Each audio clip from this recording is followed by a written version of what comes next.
So thank you very much for agreeing to meet with me and have a little bit of a chat. I'm pretty excited. We've said that we'll try and put together some little educational videos and interviews with some of our very top specialists. So the first one, the toppest, if that makes sense, is obviously John Meulet. So thanks, John. Thanks for meeting with me. Thanks for the opportunity. So we have a few patients that will come through the emergency department and they'll tell us that they've had an ablation. Mm-hmm. And they often point the finger at you as somebody who's maybe done an ablation on them. But I'm not sure that I really know what an ablation is or what it entails. Mm-hmm. So Mm-hmm. Could I get you to explain that? So a cardiac ablation is the process of literally burning or freezing additional tissue that is in the heart that shouldn't be there. Right, okay. So some people are born with additional connections between the atrium and the ventricle in the heart, from the top chamber to the bottom chamber. And it's a bridge of tissue, and it acts like an electrical wire. And if that tissue is there, their heart can go into short circuits between the additional tissue that they've been born with and the native conducting tissue that we all have. Yeah. And that commonest sort of situation, which is congenital, is called Wolff-Parkinson-White syndrome. Yeah. And their heart just suddenly takes off as the electricity goes over that extra pathway and through their natural pathway, and that's called SVT. Right. Up until about 30 years ago, that was always treated with medication. Cardiac medications like flecainide, that slow conduction through that additional tissue. Yeah. If you can slow the electrical speed of propagation, then you're less likely for the heart to race and go into that tachycardia. Yeah.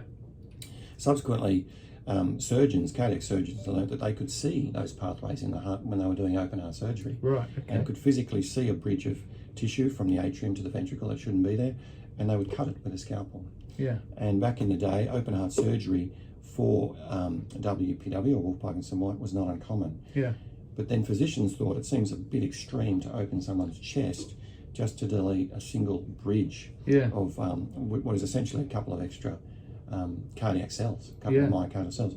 Surely there should be some way that we could get into the heart without opening the chest, focus on that little pathway and give it a burn. Yeah. And that's how electrophysiology developed. So the pathways themselves can be targeted with a catheter, which is introduced into the heart through the inferior vena cava. Yeah. And then is suddenly within the atrial chambers. Yeah. And can be guided to areas between the atrium and the ventricle to find that tissue and that connection and burn it out. Can I just, because you're pointing to the outside of the heart, but are they actually on the inside of the heart? Correct. Yeah. The vast majority of the connections are actually spanning over between the valves, the tricuspid annulus or the mitral annulus, and they can be approached from within the heart. It's very, very uncommon for a bridge to be solely on the outside. Okay. So the surgeons used to do deep cuts and then sew and repair. But if we apply enough cold or heat energy to the inside or endocardial surface of the heart, we can delete the connections from the outside. But a lot of the connections have fibres that are within the endocardial surface. So that's how ablation was invented. It was targeted at specific single fibres or single circuits. Yeah. Then we thought, well, if we can do that, why can't we ablate bigger circuits? And one of the commonest bigger circuit is a circus movement of electricity going around and around the right atrium, which is called atrial flutter. And we found that if we ablate from the tricuspid valve itself back to the inferior vena cava, that's all the tissue that's required to maintain flutter, and we can delete that as well. Oh, wow. Okay. And then it just expanded exponentially. Yeah. People asked about symptomatic ectopic beats, which is a single focus of tissue in the bottom or top chamber firing off repetitively. Yeah. We can target those and burn them. And then the final frontier has been atrial fibrillation, which we've found is from extra tissues firing or nerve cells firing off in the pulmonary veins. And if we actually burn around all of those pulmonary veins from within the left atrium, it can certainly stop atrial fibrillation from being triggered in the first place. Yeah.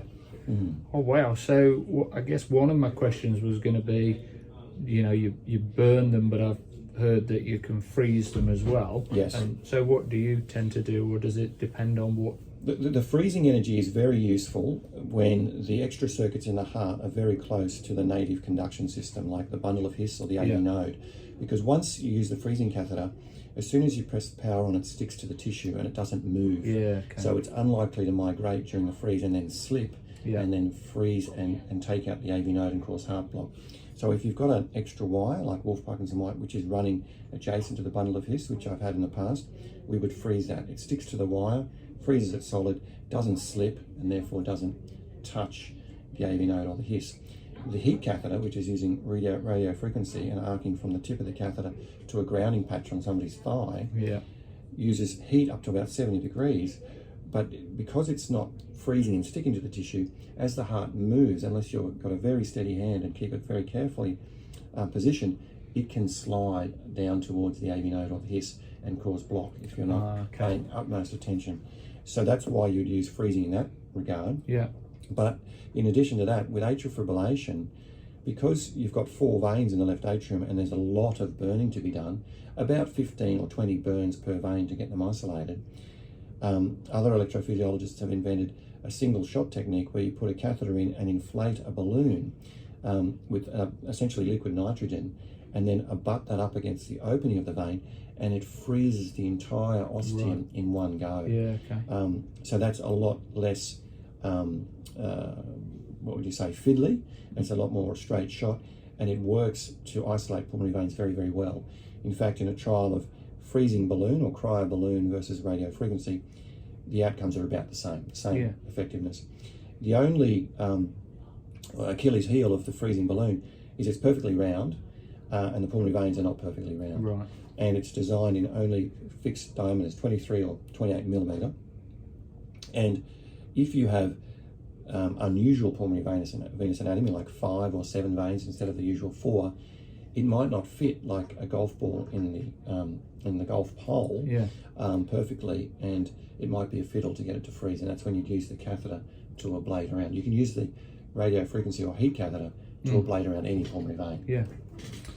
Wow, that's all sounds very exciting. And I've always wondered how you knew where the extra pathways were. And can you see those? So yeah, when you're inside? When you look at the 12-lead ECG of someone with Wolff Parkinson White, there are certain criteria that you interpret on the ECG which give you an idea immediately if it's on the left-hand side or the right-hand side of the heart. Yeah, okay. And that's if it's got a left bundle branch block or a right bundle branch block.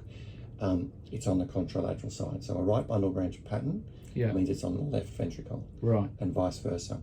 And then you look at the axis and it will tell you if it's at the top of the heart or the bottom of the heart. So before we even go into the heart with catheters, we make a mental mud map of where we think it is. Yeah. Then when we put the catheters into the heart, in Wolff Parkinson White, we can actually see an electrical signal on our ablation catheter, which is a little ditzel that shows the atrial activation and a little ditzel showing the ventricular activation.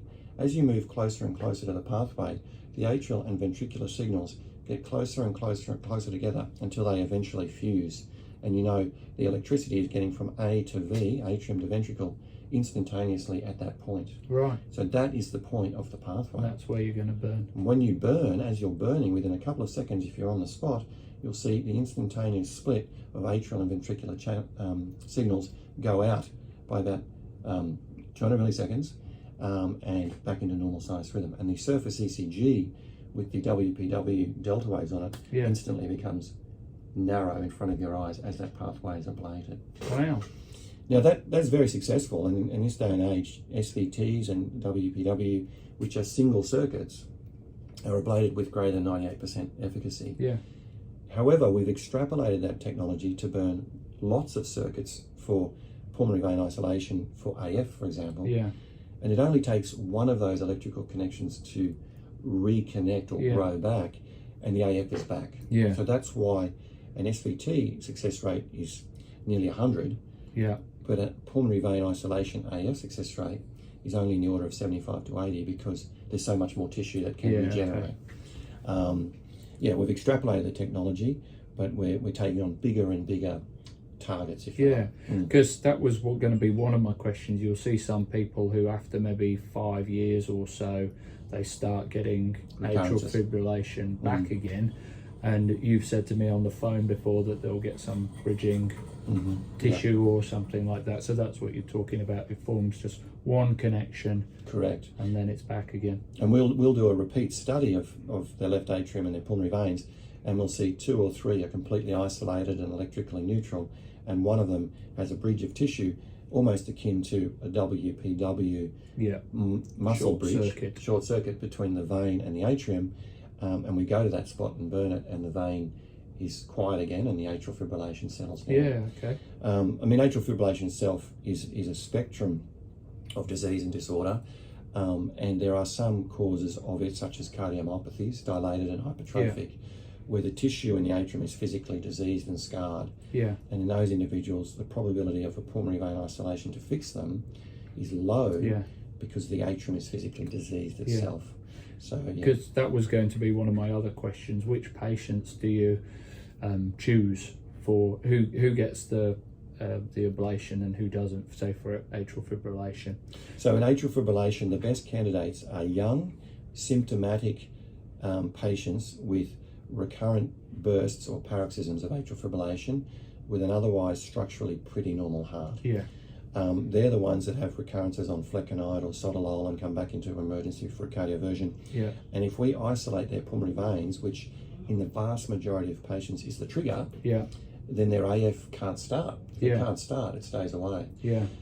The opposite of that is true. If you've got someone who's had long-standing persistent atrial fibrillation, they've been out of rhythm more than 3 years, then your probability of getting them back to normal rhythm is very, very low. Yeah. Okay. Less than 30%. Yeah. And that correlates with their left atrial size. If their atrial size is normal, success is high. If their atrial size is more than double normal, you think twice about even offering it as a procedure.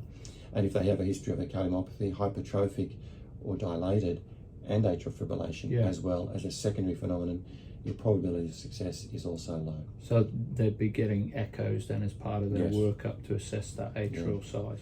So everyone who needs an atrial fibrillation ablation gets a baseline a 2D echocardiogram, obviously thyroid function test, electrolytes, etc., exclusion test for coronary disease, and a 3-dimensional CAT scan of their heart to assess left atrial size, volumes, anatomy, and pulmonary venous anatomy as well. Okay. That's what I would do on all of them before planning an ablation. Yeah, great. And so I know that you never have any complications yourself, ever, but let's just say that there were complications. What type of things might you expect to see, or are described? And because they might come back to ED, and I'm not sure as I would necessarily know what I'm supposed to do with all of those things, but what sort of things are the common things that you would sort of ask us to look out for, I guess? So all of the ablations have large diameter sheets put into large veins, the femoral vein, and these are patients that immediately go back on blood thinners, Xarelto, Pradaxa, Eliquis, etc. So the commonest complication are large hematomas from venous punctures in the femoral veins, and they can be compressed. All of our access now is done under ultrasound guidance, but in the days where it wasn't, if you picked up a branch of a femoral artery, you could also get a pseudoaneurysm or a false aneurysm. So vascular access complications, about 1 in 100. And they can be quite drastic and striking, because once we put the catheters in the heart, we have the patient on heparin. And the bruise can get bigger. And they'll say, look how amazing it is, it goes down to my knee. But the bruises go away. The reason we use anticoagulation and tend towards bruising is there's about a 1 in 1,000 risk of thrombus forming on a catheter in a procedure. If that flicks off and goes to the head, that will cause a TIA or a CVA. That's why we err towards bleeding rather than clotting. The risk of TIA does run at about 1 in 1,000. Now, immediately after the ablation, especially for atrial fibrillation, we've ablated a lot of tissue, and there's inflammation and there's swelling. The serum biomarkers, CKMB and troponin, are always elevated. And the most common complication after the AF ablation is some transient pericarditis. So truly pleuritic pericardial inspiratory chest pain with saddle shaped changes on the ECG, which settles with anti-inflammatories. And sometimes colchicine is required. Now, what you do worry about is the combination of pericarditis plus blood thinners, which we have to have them on for their AF. Yeah, okay. And you could get a pericardial effusion. It could be hemorrhagic, so some blood in the pericardium. So everyone here gets an echo the day of their ablation before they leave this hospital to be sure that they didn't leave with any pericardial collection or fluid. Yeah, okay. If they present and represent with chest pain, shortness of breath, then a repeat echo will show whether or not they've developed an effusion. Right, okay. The occurrence of effusions is getting less and less. Yeah. It would be in the order of sort of 1 in 3 to 1 in 500. Yeah. And the vast majority of the pericarditis episodes just settle with simple anti-inflammatories. So yeah, the effusions needing drainage are very, very low. We worry about reflux and esophageal inflammation because the pulmonary veins sit over the esophagus at the back of the left atrium. Okay. So all of my patients get intravenous Losec on the day of the procedure, and they go home on that for a month. Right.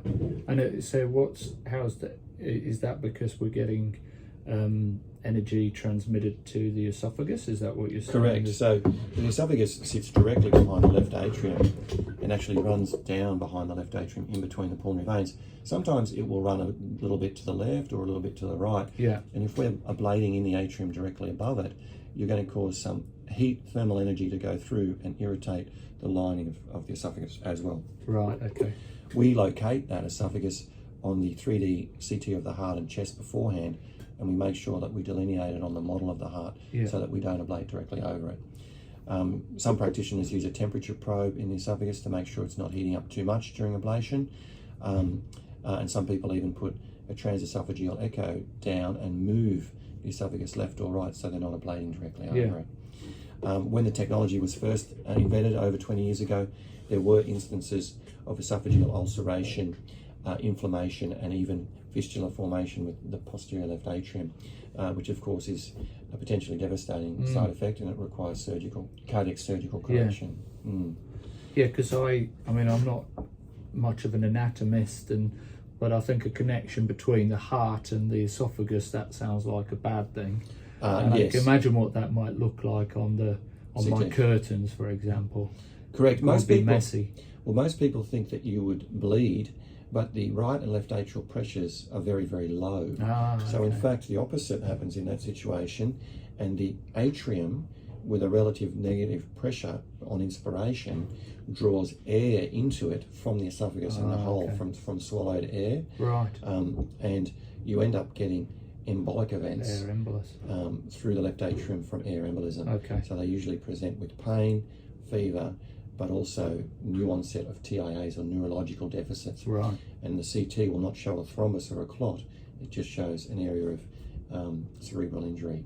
Oh, right. This usually occurs in sort of that 3 to 6 week period post-ablation. Now, I'm extremely anxious now, being an emergency doctor, but that doesn't happen. The risk of that would be less than 1 in 10,000. Yeah, I was going to say, I personally have never heard of that happening. It's vanishingly rare. Yeah, okay. And I think it's getting less and less frequent as we've changed the technologies, the techniques, and the imaging. So it sounds like it's, TIAs, maybe a bit of pericarditis, amenable to anti-inflammatories. I guess our problem would be that it's always the chest pain that's probably benign, but they've got a raised troponin from the burning, and it can be sometimes difficult to tell. Correct. But I guess you've already done an angio or done something, or a 3D CT, so we know what the coronary anatomy is. So you know what the coronary anatomy was. Yeah. Okay. Cool. I feel more relaxed again now, John. I was starting to feel anxious for a bit, but I mean, as an emergency physician, the hardest thing to delineate would be, have they had an ablation recently, and then coincidentally, just by dumb luck, had an acute coronary syndrome a month or 6 weeks later. The cardiac biomarkers are going to be elevated, so that doesn't really help you. Acute ECG changes, if it's pericarditis, you're going to have diffuse ST elevation, but if it's localized in a vascular territory, then it's more likely than not an acute coronary syndrome. And of course, the bedside echo helps. If, pre-operatively or post-op before they left, they had no effusion and no regional wall motion abnormalities. They've come back in with new pain and their anterior wall's not moving. Then that's an acute coronary syndrome. And by pure coincidence. But the vast majority of patients the only complaint they have is of a small or minor bruising in the groin. Yeah. And other than that, the procedure to them has gone swimmingly. Yeah. It's done under general anaesthesia. Yeah, They're okay. asleep. Yeah. You don't want them wriggling around too much. No, the movements of our catheters and our ablation techniques are precise, and movement of the patient is going to throw out our 3D mapping, and we have to start from scratch. So I like the patient asleep, comfortable, and not moving. Awesome. Now, I'm just wondering if there are any other questions. I think you've covered most of the things that I was going to ask you about. There was one other thing about and this is not something I would ever know about, but the post-operative care of these patients. Do they stay in hospital overnight, or all atrial fibrillation ablation patients? Anyone that I've entered the left atrium in stays for 24 hours in coronary care. Yeah. They're monitored for that entire time. Yeah. They have an echo that afternoon. Yeah. The groins are checked. If everything is fine, we restart anticoagulation the next morning. Yeah. Or the evening before if they've been in atrial fibrillation at the time of the procedure. Yeah, okay. But they're all monitored in coronary care, any left atrial procedure. Yeah. If it's a single simple circuit like SVT, WPW, right-sided, or AV node re-entry, and it's literally 1 or 2 burns and they're fixed, they can stay in for 6 hours, have an echo, and go home that night. And do they still get anticoagulated, No, the SVTs? No. No indication for anticoagulation in SVT, AV node re-entry, or WPW. Only an indication for AF and flutter according to their CHAD score, risk of stroke. Yeah, okay. And a lot of people say, well, you've ablated their fibrillation now, aren't you going to stop their blood thinners? But in the first 6 weeks after the ablation, when the heart is back to sinus rhythm, is actually the highest risk period for stroke and clot. Yeah. So I maintain anticoagulation throughout that period, and I only discontinue it if their CHADS2 VAS score is 0 or 1 down the track when we catch up. Right, okay. That's 3 months afterwards. Because that's a tendency, I've noticed that recently, even with atrial fibrillation, cardioversions, we might still put them on anticoagulation. Yeah, at least 6 weeks. At least 6 weeks afterwards. Yeah. So that no post cardioversion thrombus occurs and then embolizes and causes a stroke. When you're in AF and then you have a cardioversion shock, the heart pumping function is transiently reduced. It's almost stunned. Yeah. And in that time course is when thrombus can form in the left atrial appendage, which is this structure just here. Yeah. And then it can be ejected from that structure in sinus rhythm and cause a late stroke. So blood thinning, absolutely minimum period of 6 weeks after any of this. Okay, I'm starting to worry that I'm going to have to come back and ask you specifically about atrial fibrillation another time, because that's another.